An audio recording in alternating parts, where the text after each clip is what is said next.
मेरा नाम है श्री दिगंबर पूर्णम गिरी। जब मैंने शास्त्र पढ़ा और उसमें यह आया कि जब महाप्रलय होगी तो 12 सूर्यों का ताप इस पृथ्वी पे गिरेगा जी। और मैंने आंख खोल कर देखा तो एक ही सूर्य दिख रहा है, 11 और नहीं दिख रहे।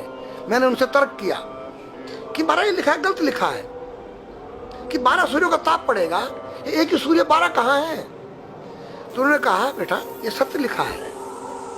जो वर्तमान में हमारा सूर्य का प्रकाश आ रहा है ये केवल 8% आ रहा है। 92% योजन पृथ्वी पर रुक जा रहा है, जो अल्ट्रावेटिक किरणें जिसको कहते हैं। ओके। यहाँ केवल 8 आ रहा है विटामिन डी को लेकर रेडियम से युक्त होकर।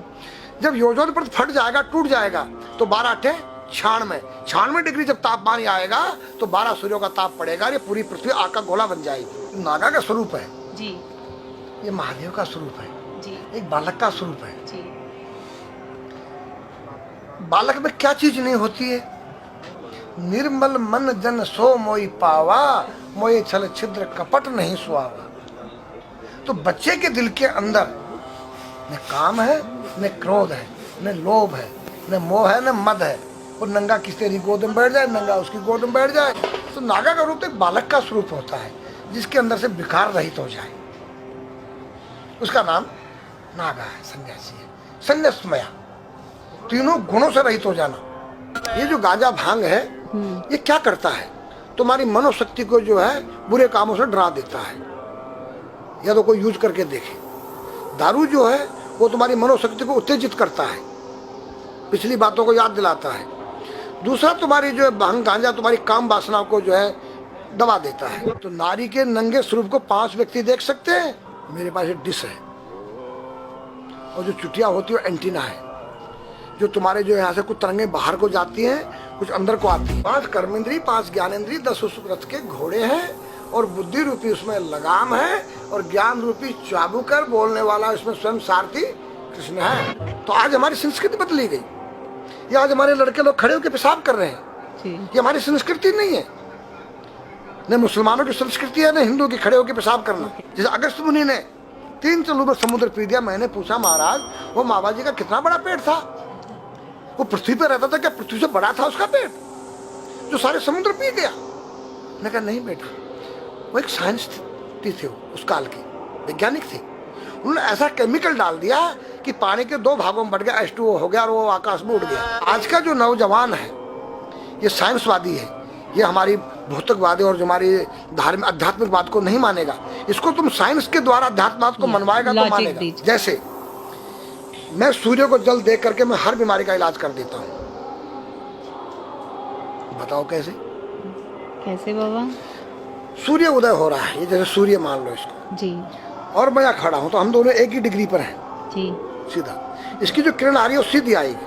जी, मैंने स्नान किया, जी, मेरा बदन गीला है जी, और मैंने तांबे के लोटे में जल भरा तो तांबा कॉपर है, कॉपर में जब जल भर दिया तो कॉपर वाटर हो गया। राइट। और मैं अपने सिर के ऊपर से गिराया जी, और सूर्य का प्रकाश उसमें विटामिन डी रेडियम को लेकर टकराया जी, तो क्या बनेगा? रेनबो बनेगा, इंद्रधनुष बनेगा, 7 कलर बनेंगे। जो हमारे 7 कलर सूर्य के 7 घोड़े हैं। अब उसमें जो हरा रंग है वो क्लोरोफिल का है, जो पत्तियों में पाई जाती है। विटामिन डी और रेडियम से लैस है। वो मेरे मस्तक पे, मेरी आंख पे, मेरे कंठ पे, मेरे हृदय पे, मेरे फेफड़े पे, मेरे लीवर पे, मेरे पित्त पे, मेरे आमाशय पे, मेरे गुर्दों पे जब वो गिरेगा क्या करेगा? ऐसे 6 रंग कलर और बचे हैं, बैंगनी है, ऑरेंज है, नीला है। तो ये क्या करेंगे? किस चीज के प्रतीक है? जब हरा रंग क्लोरोफिल का है और डॉक्टर कहता हरी पत्तियां खाओ, सब्जियां खाओ, उसमें आपको आयरन मिलेगा। तो अब वो जो विटामिन डी से जो हरा रंग पैदा हुआ है सूर्य की किरण से कॉपर वाटर में, वो क्या करेगा? कोई वैज्ञानिक बताए तो सही मुझे। एक अमेरिका का चेला है, एक रूस का है, वो मेरे भक्त बने हुए हैं। हरिद्वार में क्या वो कोई जल दे रहा होगा सूर्य को, वो भी अपने ऐसे से फेंक रहा है, मैं बैठा देख रहा हूँ ये क्या कर रहा है। मैंने उसको बुलाया तो मैंने यही फार्मूला उसको समझाया। वो मेरा शिष्य बन गया, बोला ओ ये तो साइंस। मस्तिष्क पर तिलक क्यों लगाते हो इस जगह पर? पहले लगता है पीला, फिर लगता है लाल, फिर लगता है सफेद। 3 कलर क्यों लगते हैं? काला क्यों नहीं लगता? चौराहे पे 3 बत्तियां हैं, जी देखा होगा जी। लाल क्यों है? फॉर डेंजर स्टॉप, खतरा है, या डेंजर, खड़े हो जाओ, खतरा है जी। पीला देखो, चलना नहीं है, हाँ, देखो रेडी रहो, देखो। और सफेद चल सफेद सफेद तो यहाँ है उसमें ना, हाँ चावल लगा रखे है ना मैंने हाँ सफेद, हाँ वहाँ हरा है। वहाँ हरा है, रेडी टू गो। गो या हरा गो है, जी। नहीं सफेद। अगर युद्ध हो रहा है, गोलियां चल रही है, सफेद झंडा लहरा दिया जाए। पीस, शांति का प्रतीक है। चावल ठंडा होता है, और हमारी यहाँ पर सुषुम्ना नाम की नाड़ी है, जी। लाल कलर है कि तुम इस योग सहयोग में आके तुम बैठ सकते हो कि नहीं। ये माहौल तुम्हारे योग्य है या नहीं। या जुआ चल रहा है, या शराब पी जा रही है, क्या तुम बैठ सकती हो? देखो पीला कलर है, देखो, आना नहीं जाना नहीं, देखो। ओ खतरा है या ठीक नहीं है, चलो। और सफेद शांति, जी। क्या यहाँ शांति है, बैठ सकते हैं। तो ये हमारी जो है संस्कृति में एक वैज्ञानिक है। जब हम खाते हैं गैस बनती है, तो बिल्कुल। चावल जब पानी में भीगे बाद ठंडा हो जाता है, और हमारी सुषुम्ना नाड़ी पर जब लग गया है तो उस नाड़ी को ठंडा करने लग गया है। उस नाड़ी से कोई गर्म गैस को ऊपर चढ़ने नहीं देगा। और हमारे शरीर ब्रह्मांड में, हमारे सिर के अंदर कोई ऐसी वायु गैस जाके तुम्हारे सिर को परेशान नहीं कर सकता है। तो मेरे पास जितने हमारे शास्त्र पुराण ग्रंथ हैं, ये साइंस है। मैं साइंस के द्वारा इन वैज्ञानिकों को समझा सकता हूँ और रगड़ा सकता हूँ। कहा जाता है कि नागा बाबा जो हैं वो कुंभ मेले के बाद विलुप्त हो जाते हैं, ऐसा कुछ है क्या? ऐसा नहीं है। जैसे हम गंगोत्री धाम हिमालय में रहते हैं, जी वहाँ मुझे हिमालय पसंद आया। जी क्यों? कि तुम गर्मी से बचने के लिए तुम्हारे रूम में एसी लगी है, जी ठंडा पानी पीने के लिए तुम्हारे पास कृत्रिम जो है फ्रिज लगा है, जी। हवा लेने के लिए तुम्हारे को पंखे या कूलर जो है कृत्रिम लगे हैं। लेकिन भोलेनाथ बाबा ने मेरे लिए नेचुरल एसी लगा रखी है, और नेचुरल फ्रिज लगाया है, नेचुरल पंखे लगे हैं। तो जब मैंने सब कुछ त्याग दिया, छाती में तो मैं कुछ लेके नहीं जा सकता हूँ। चाहे मेरे पास अरबों खरबों रुपया हो, जी खाऊंगा मैं उतना ही जितनी मेरी पेट के अंदर भूख है। पढ़ना लिखना ये तो सहज चातुरी, काम धैन मन बस करन गगन चढ़न मुश्किल। काम धैन मतलब अपने वीर्य को कंट्रोल करना, अपने मन को कंट्रोल करना, और अपने प्राण को ब्रह्मांड में यहाँ ले जाना। ये खोपड़ी क्या है? ब्रह्मांड है। उसको कहते हैं समाधि।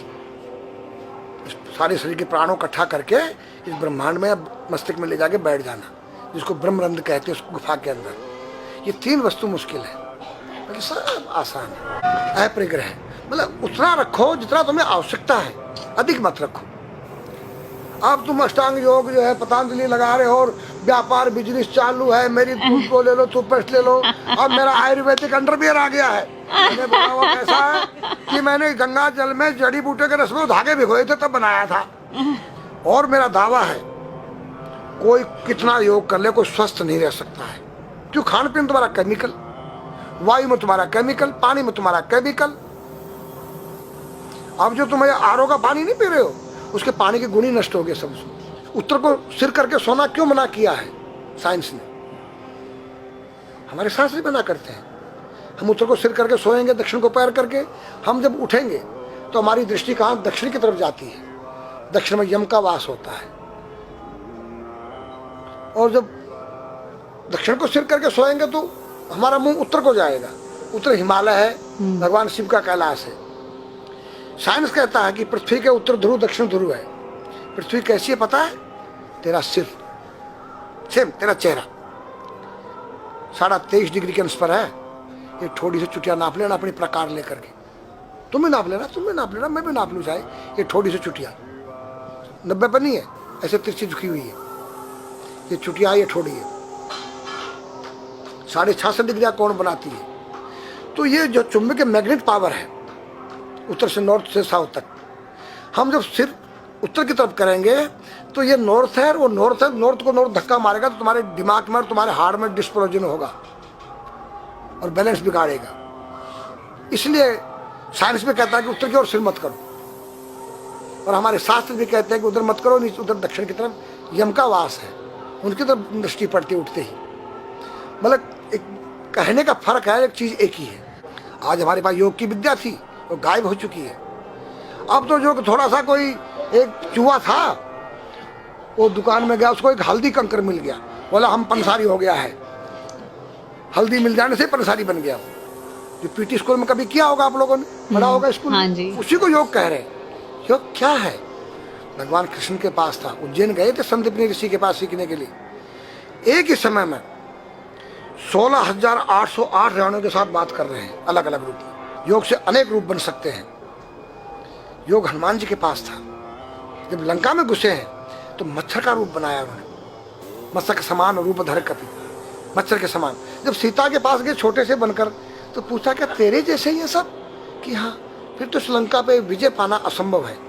तो हनुमान ने पहाड़ का जैसा रूप दिखाया, हिमालय जैसा। सर्जविन करना, अपने प्राण को निकाल के मुर्दे में डाल देना, उसको प्रकाया प्रवेश कहते हैं, जो आज है ही नहीं, लुप्त हो गई। जो जानता है किसी को बताता नहीं है। अगर उसका कोई शिष्य है उसको बताना चाहो, उसको जिज्ञासा नहीं उस शिष्य को सीखने के लिए।